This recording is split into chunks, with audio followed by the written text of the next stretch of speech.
So as I stand here in the Colorado freezing cold and I see my pond in the background all covered up for the winter, I reflect on what an amazing journey it's been for the last 3 years.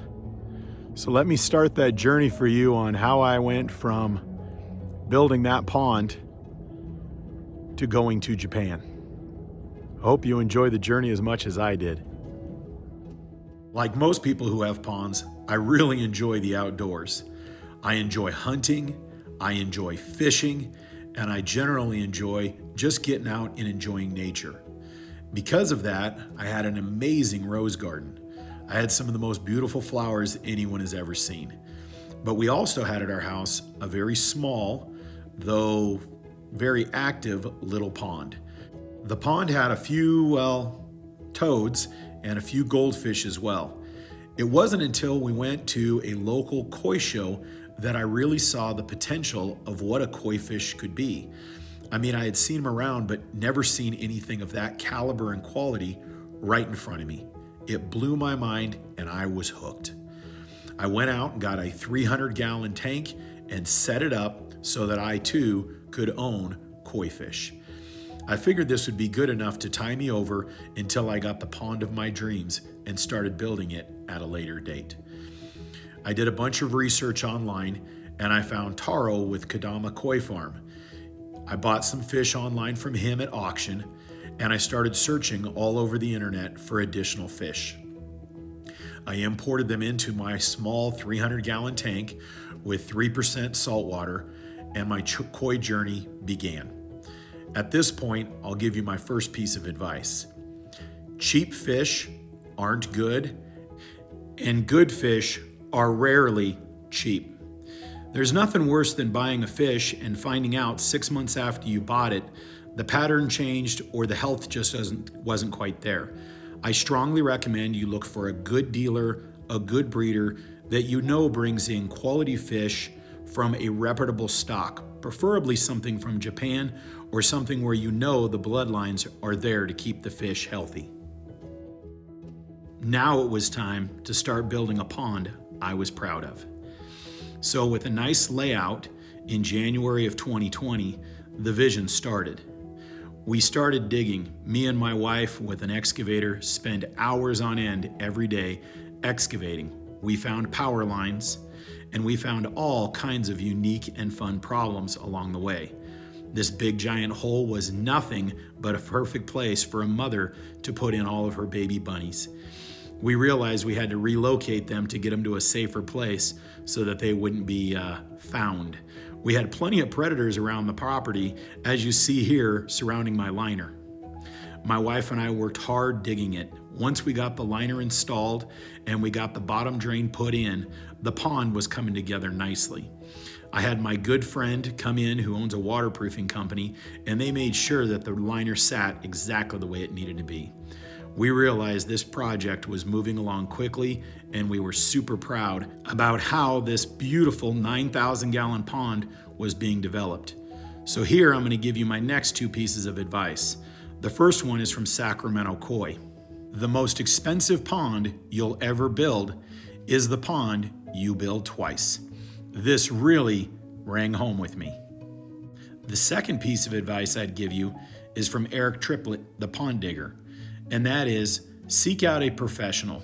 Get someone who's going to help you build your pond or have them build it for you, and make sure that they have the knowledge and skill to build you a successful pond that's going to give you years of enjoyment.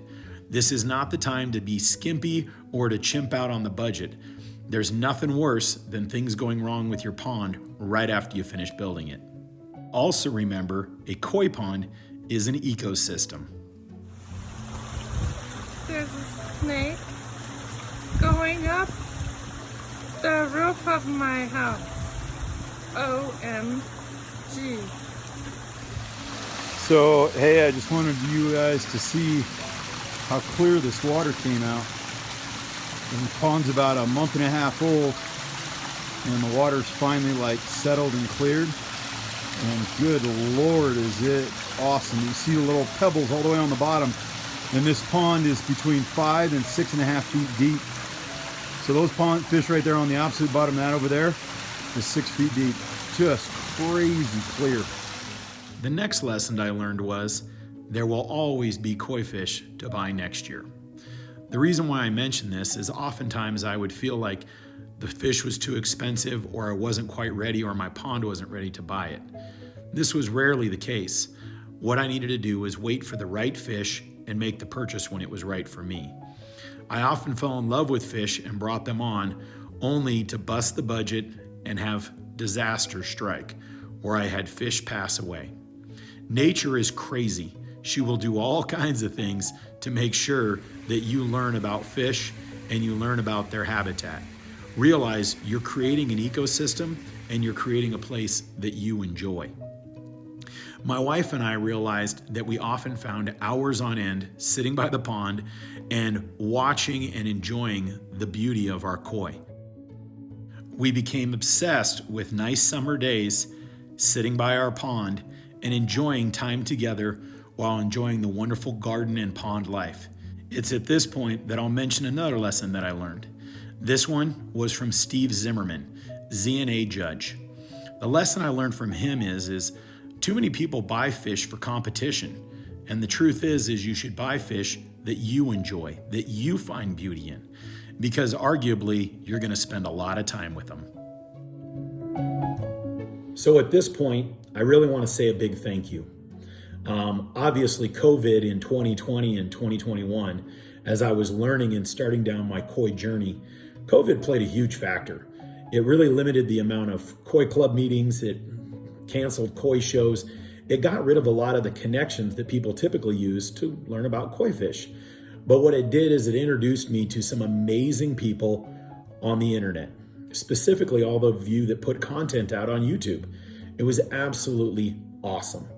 So I want to give a shout out, and I want to say I appreciate Yavo with Koi Partner. He puts out some absolutely epic footage when it comes to quality of koi. Second, I want to reach out and I want to thank Sacramento Koi, who put out probably one of the most epic videos of all times of what it's like to buy fish in Japan, which is inspirational for all of us that love koi.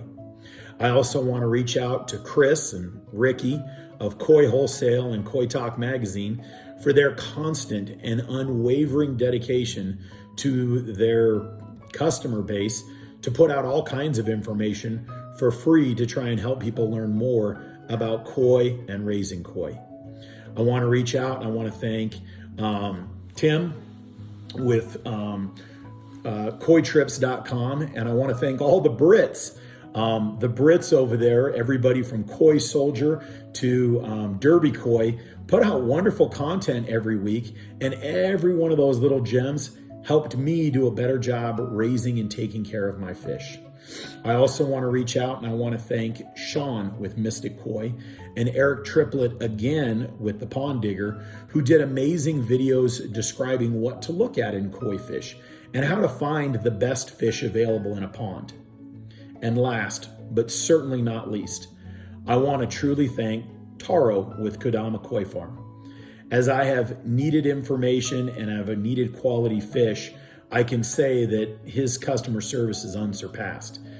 And as I started buying fish and looking for fish all over the country, Taro was always very, very helpful. I reached out to Taro in 2021 and told him how desperately I wanted to go to Japan. He said that they were closed for travel. And in 2022, I reached out again and he said, they're closed for travel.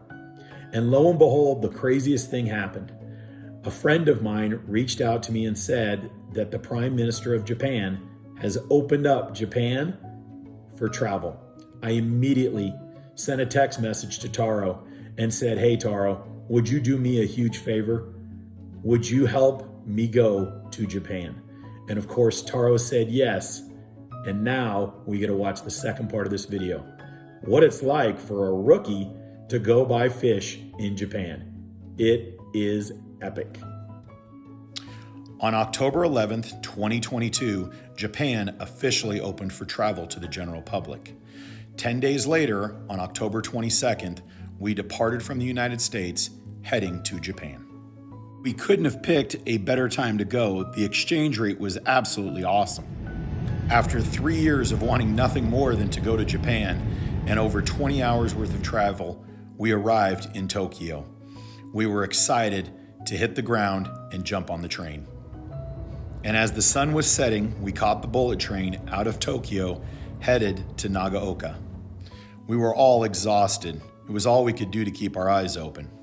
Once we arrived in Nagaoka, Taro picked us up at the train station and drove us to Ojiya. Next morning, I woke up early to look out my hotel window and see the world-famous Niigata Mountains, home of Nishiki-goi. It's been a long time coming. We walked down to the local 7-Eleven for a large coffee and then wandered around Ojiya to familiarize ourselves with the town. How do you know when you're in koi fish Mecca? When even the streetlights have koi fish. Love it. All the super cool details regarding koi fish made it a lot of fun. It's pretty awesome. This is your very first time, right? Taro, Tamaka, and all the Kadama staff, as well as James and Joan, made me feel very, very welcome. It was a great travel team. Our first stop was Wada Koi Farm. He's famous for his Kirin Koi, which I honestly wasn't familiar with. So when we stopped there, I wasn't sure what breeder we were even going to until we stepped through the door. The Kirin breed is actually a kin kujaku. So if you can think of a kujaku with yellow markings rather than the traditional orange, that's basically what it is. But it's not that simple. As you can see here by some of the fish that we're bowling up, you'll see there's a large variety of different types and colors that came about. It's definitely not your normal kujaku.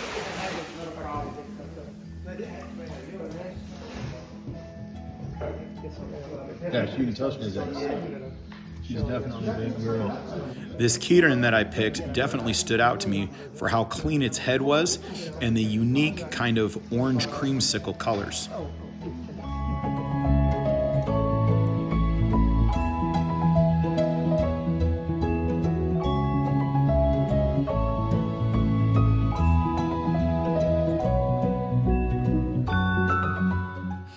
Our next stop was Maruto Koi Farm.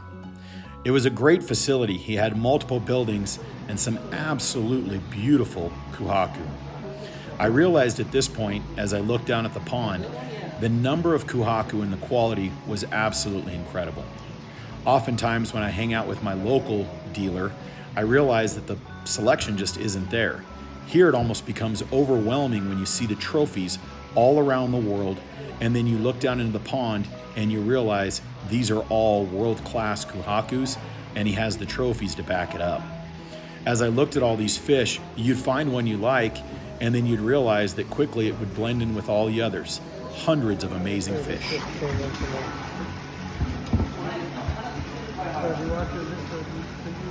A few friends of mine told me before I left, make sure that you don't buy all the fish on the first day, because there's lots of fish to see and lots of different breeders. And literally throughout the harvest season, new fish are arriving every day.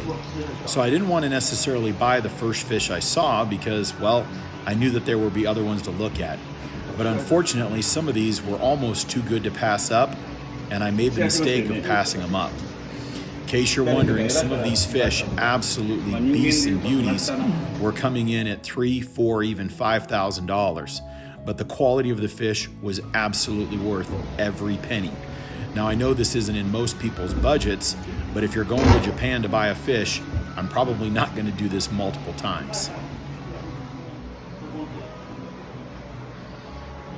At this point, I recommend that anyone who goes to Niigata to buy koi fish, I strongly recommend you have a budget.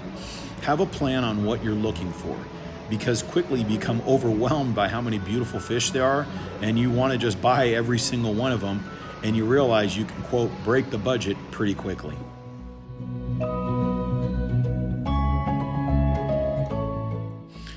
Our next stop was at Issa Koi Farm. Joan, one of the people traveling in my group, has a number of fish that she keeps at Issa Koi Farm. It's by far her favorite breeder. We had to stop by to make travel arrangements for the following day for visiting one of the harvests.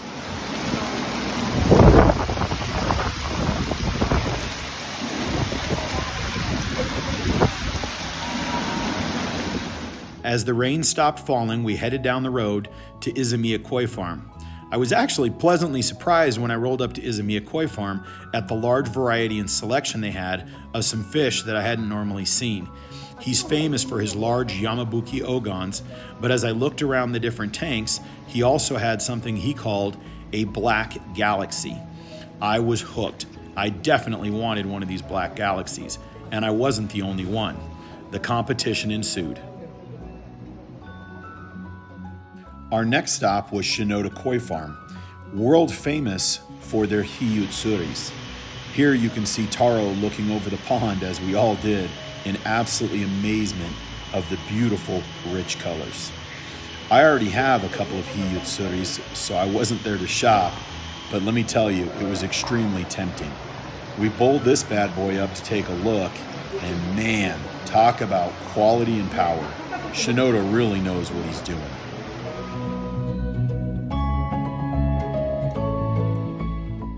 And just when I thought the day couldn't get any better, we went to Maruto Koi Farm, where I bumped into Ricky from Koi Wholesale and Yavo from Koi Partner. Maruto is world famous for their round koi pond, which has over $1 million worth of koi fish in it. The fish were absolutely stunningly beautiful. It was awesome to end the day on such a positive note. She burned herself first. So she just learned that. The food, camaraderie, and sake in Ojiya were absolutely amazing. We all had a great time sitting down and talking about how the first day went. It was absolutely epic and exhausting.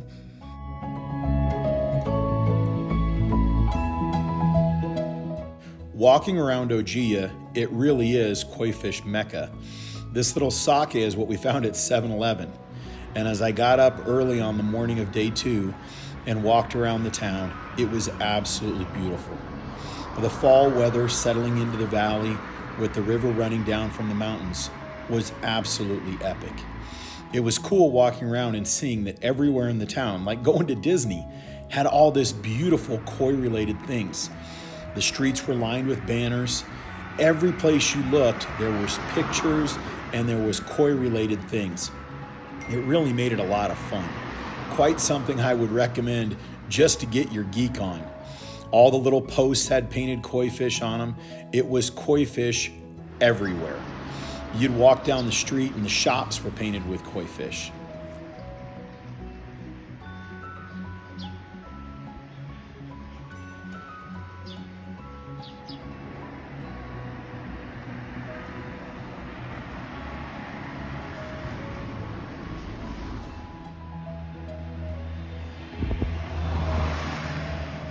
Walking down the streets and seeing everything koi fish related and seeing all the cool train stations painted like koi fish in person was literally like stepping into a fairy tale. Absolutely awesome to see in person for the first time. Yep, those little tiny spots right there are koi fish fry. I couldn't believe it seeing them in a pot on the side of the road.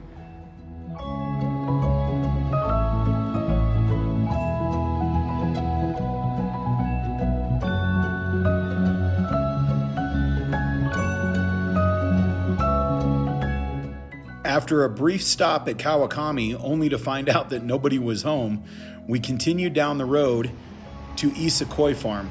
We were mapping out the morning and figuring out how we were going to get up the mountain and schedule everyone's ride together.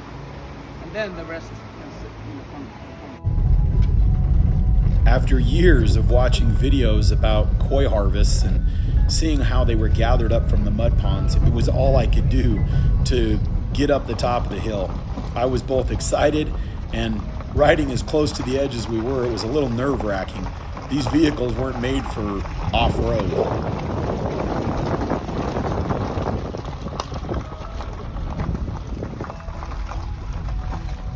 Once we got to the top of the mountain and looked back down below on the city of Ojiya, It was an absolutely beautiful view. The city with the hills, the mountains and clouds was absolutely gorgeous.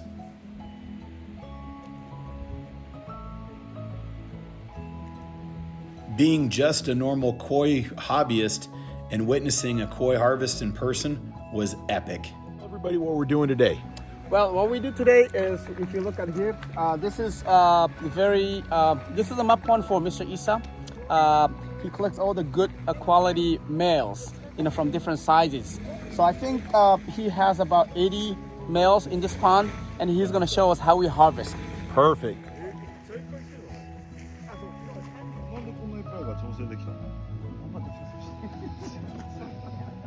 来日するのを調整。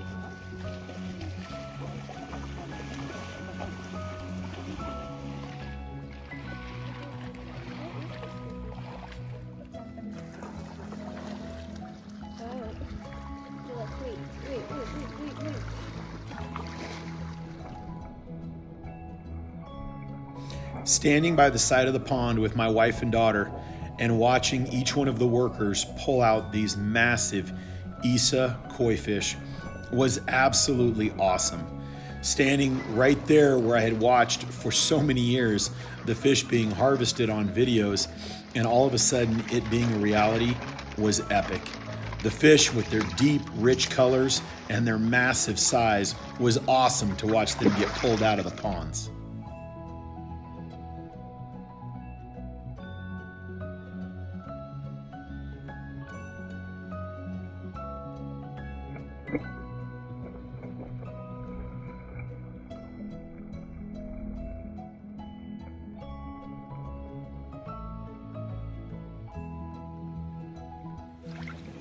Thank you very much. Not a problem. I meant to say that. Taro from Kadama and Mr. Issa encouraging us, my daughter and I, to stand right up on the back of the truck and watch each one of the fish be harvested from the best vantage point was absolutely perfect.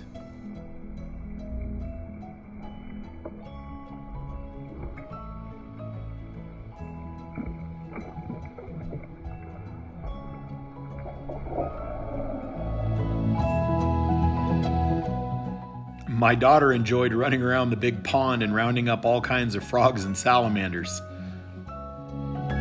After the harvest, we rolled into town to see a rainbow hanging over the beautiful rice fields.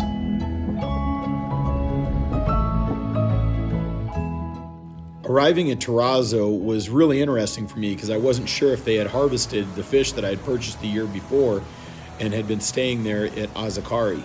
But when I arrived, they hadn't done the harvest yet. So it was okay. I knew that it was just a matter of time before they pulled it out, even though my fish hadn't been harvested from the mud ponds yet. This was a picture of it from the prior year. Duck, the club president of the Rocky Mountain Koi Club, actually has this Sanke at Terrazzo. She is an absolute beast. As we watched her swim through the pond, she stood out amongst all the other fish just on her sheer presence. Being a huge fan of Terrazzo, I saw this Jinrin Kuhaku and I just couldn't resist. Taro made a special stop at Issa Koi Farm specifically for my daughter Colby. She really wanted to buy a, quote, bumblebee koi fish, and Taro didn't fail on finding us this beautiful Kaiutsuri, which is this yellow and black. It looked just like a bumblebee. In addition, we also found this Goromo.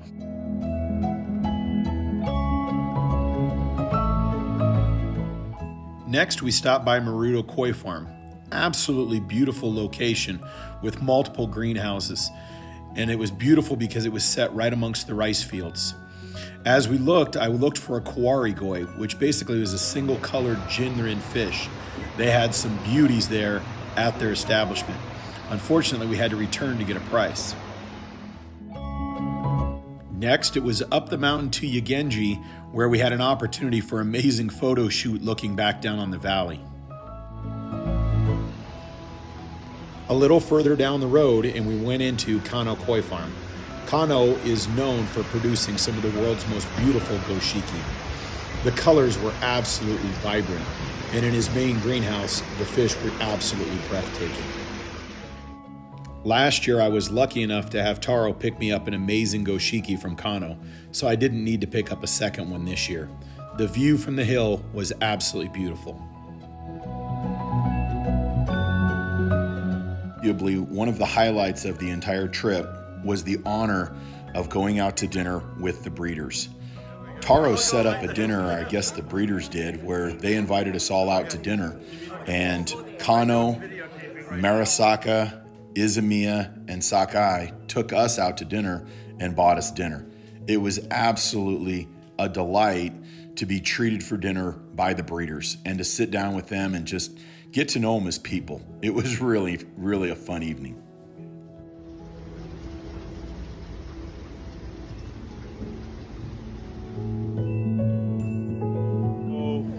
We are lucky enough this morning to be visiting with Kaneko, and Mr. Kaneko-san and Kudama have been lucky enough to help me find an amazing Kujako. It's wonderful to have blessed friends. Thank you. So this beauty is from Kaneko, and it is a absolutely stunning, very large Kujaku. Love it. Adding it to the pond, and you can tell the pine coning is just amazing. Thank you, Kaneko. Thank you, Taro. Thank you, Japan. The next experience we had at Issa Koi Farm was difficult to put into words. Joan, who is arguably one of the biggest fans of Issa Koi Farm in the world, had an amazing collection that she keeps in Japan. And over the last 2.5 years, she hasn't been able to see any of her fish due to COVID. Imagine not seeing any of your pets for 2.5 years. This moment where she got to look upon her fish for the first time in a long time was absolutely emotional and absolutely beautiful.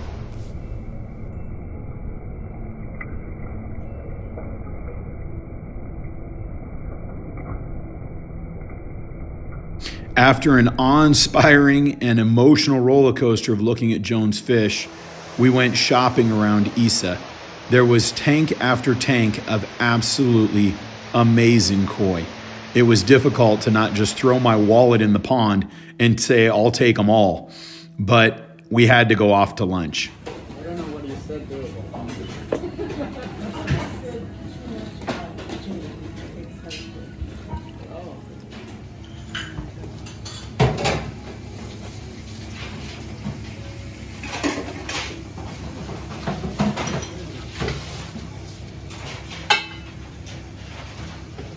The fried pork cutlets were absolutely delicious. Taro definitely knows the best places to go get lunch in Ojiya.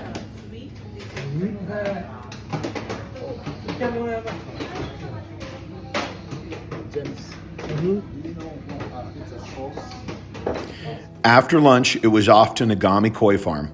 Nagami is world famous for producing absolutely gorgeous kuhakus. The Soroji, which is the white, and the Beni, the red, are so vibrant and clean. They're absolutely beautiful to look at. And they come with a pretty steep price tag because of their rarity. I'm driving.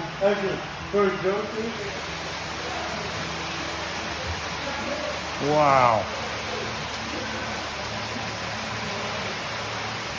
The Soroji, the white, is just unbelievable. These are ones they're prepping for the All Japan.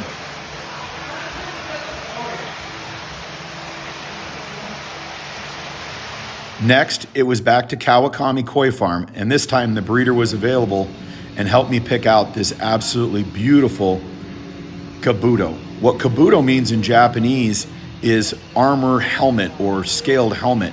And as you can tell by the scalation on this koi, it is absolutely stunning, the beauty of each one of these scales with perfect pine coning.